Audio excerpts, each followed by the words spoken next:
understand what is a linear graph. So now a line graph consists of bits of line segments joined consecutively. Say like this. So here is a straight line, then another line like this. Bits of line segments joined consecutively, one after the other. Say one line is connected with another line, then another line. So like this, joined consecutively. Sometimes the graph here may be all unbroken line. So unbroken, maybe sometimes straight line also. So such a graph is called as a linear graph. We call that as a linear graph. Linear means a straight line. So now, so let us understand the location of a point on a plane. So now here we have a point A on the blackboard. So now we have to describe its location. So how you are going to describe its location? If I ask you to describe the location of point A on the blackboard, this is a blackboard. Tell me how you are going to describe it.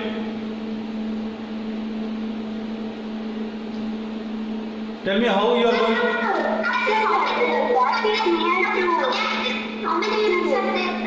See, just you will say somebody, if I ask... Yes.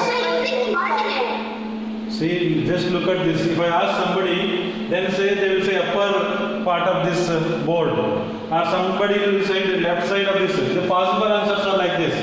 Usually if a person not having any idea about this location of point, then the possible answers will be like this. The dot is in the upper half of the board, they can say, somebody. And somebody may say the dot near the left edge of the board, left from the left side. The dot is very close to the left upper corner of the board, left upper corner. So like this, upper side, left side or left upper corner, like this.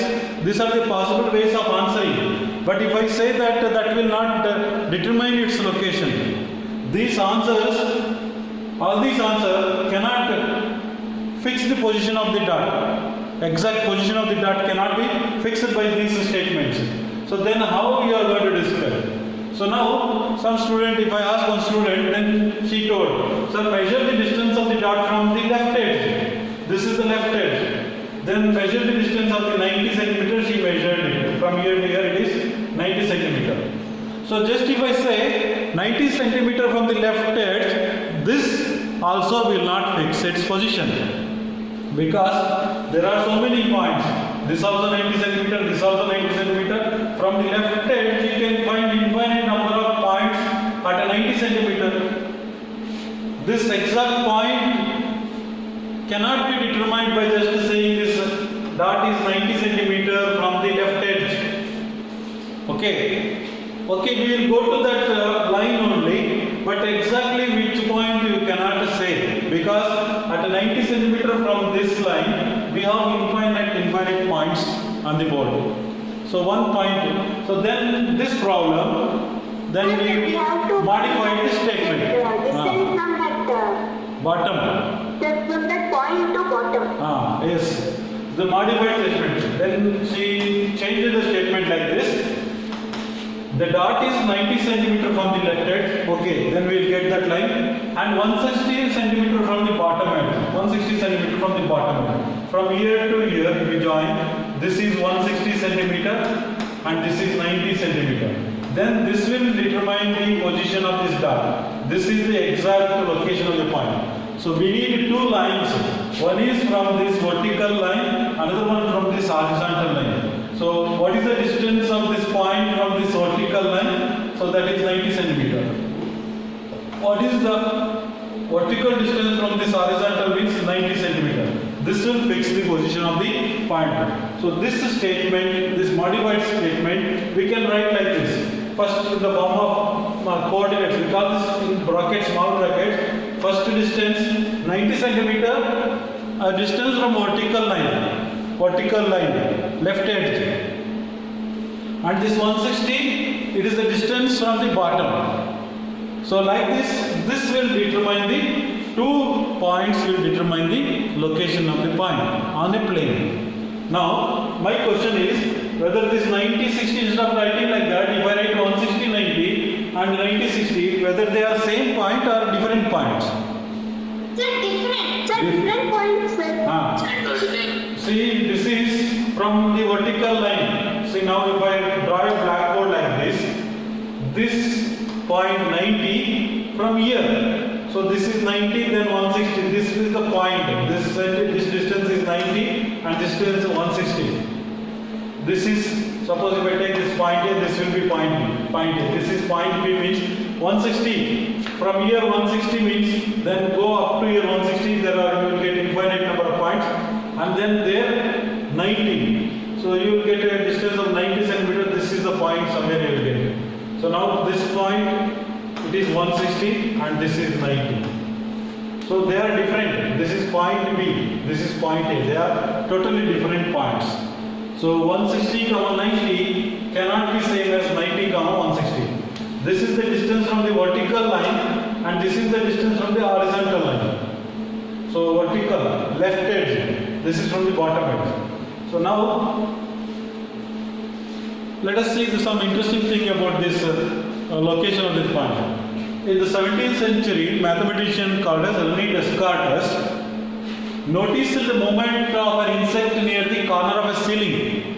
On the ceiling, he was sitting in a room, observed an insect moving on the ceiling. Okay, then he was thinking about that one, how it is moving on the ceiling, and he wanted to locate the point. So which is the position of that insect on the ceiling? Then he took that as a plane and determined the position of a given point on the plane. He determined this using two lines. He thought so much about this location and he decided the two lines or 2 points are required to fix the point. So he is a system of fixing a point with the help of 2 measurements. See, 2 measurements are required. One is from the vertical distance and the other one from the horizontal. So the distance from the left edge and distance from the bottom edge. 2 measurements are very essential. One is called as vertical, another one is horizontal. Came to be known as a Cartesian system. This is a system of locating a point. It's called as Cartesian system. Known as his name. Cartesian, Descartes, this Cartesian used his name called as Cartesian system. He is the person.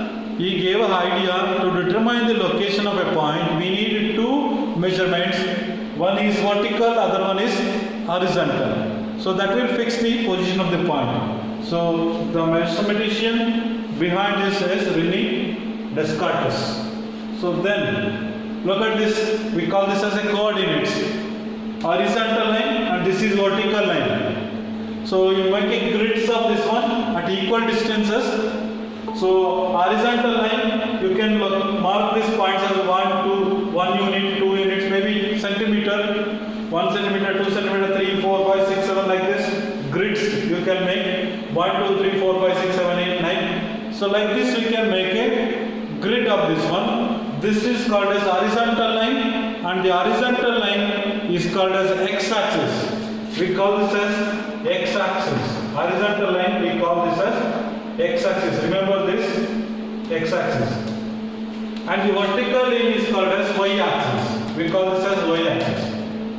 Perpendicular to the horizontal. Y-axis is the vertical line, x-axis is called as the horizontal line. And now, if I want to locate a point 3, 4, as we determined the location of a point at 90, 160, in the same way, let us locate the point 3, 1, 3, 4. 3 means it is the distance of the point from the vertical line. So distance of the point from the vertical line means 3 units from here. So 1, 2, 3. This line will come, completely line. So from here, this is the line at 3 centimeter distance. On this line, you have to go 4 points upward from the bottom. 4 from here. This is the line. So from this on this line, 4 units upward. 1, 2, 3, 4. This is the point which determines the location of 3, 4. What is this 3 represents? 3 tells how much the units. From the vertical line. So this represents. This point tells us how many units to move to the right. How many units? Number of units moved to right side. So this is the 0.3 units you move from the from left side to right side. 0 in the 1, 2, 3. 3 units you moved. Then what is that 0.4 represents? How many units to move upward? This 0.4 tells us how many units moved upward, moved in an upward direction. So this is the vertical upward. See, 3 units to the right side from origin, this point to 0, 3 units, then 4 units. 3 units means from the vertical line 3 units. You can see from here only, just here. Then from 3 upward direction, from the bottom upward, 4, 3, 4. This determines the point 3, 4. Okay, and this point is at a 0 distance. We call it as 0, 0. It is called as origin. 0, 0. It is called as origin. So you are not moving any distance to the right side or any distance to upward direction. From here 0 distance, not moving. From here upward also 0 movement. So this point of intersection of x-axis and y-axis, this is x-axis, y-axis, where they are meeting, that is called as origin. Point of intersection of x-axis and y-axis or horizontal line or vertical line, where they are intersecting, that point is called as origin. What are these are called as coordinates. These are called as coordinates of the point. So what are the coordinates of the point here? Suppose if I take this as A, coordinates of point A, 3, 4. So x coordinate, x value we can call it as x coordinate.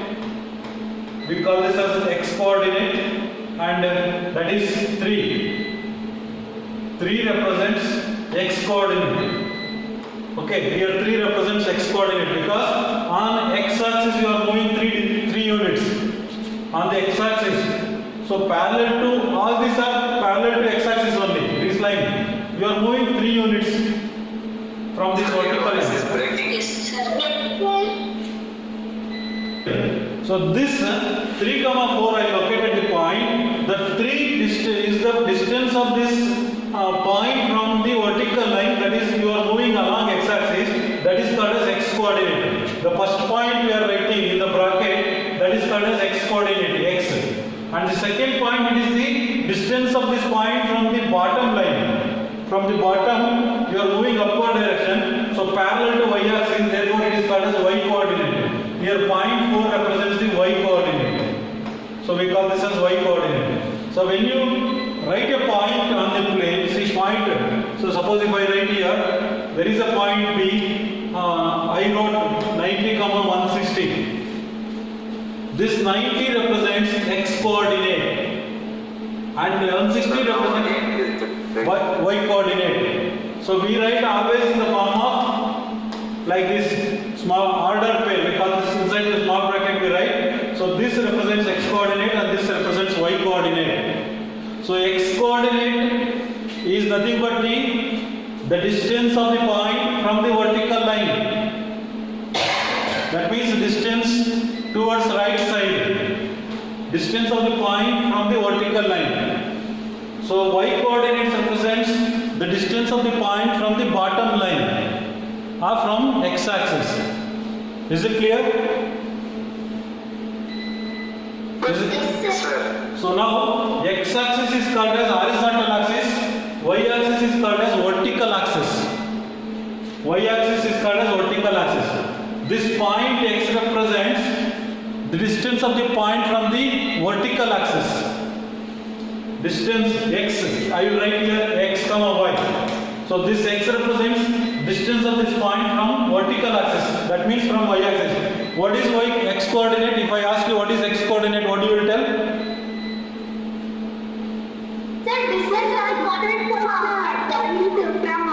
Distance of the point from the vertical line, or you call it as y-axis. Distance of the point from the y-axis is called as x coordinate. What is y coordinate?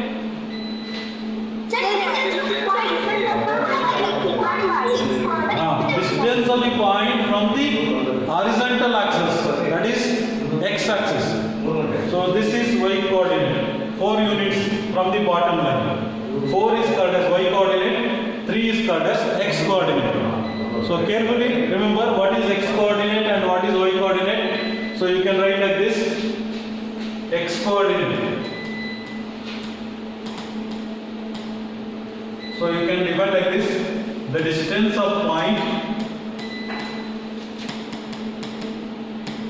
from vertical line, vertical axis, it is also called as y axis.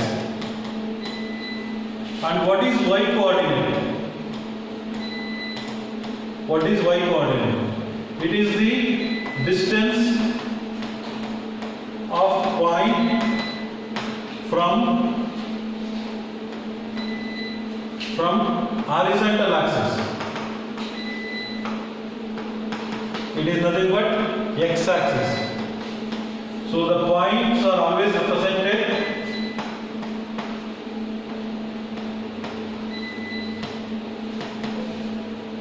using these coordinates, that is x comma y, like this. Points are always represented using two measurements, one is x and another one is y.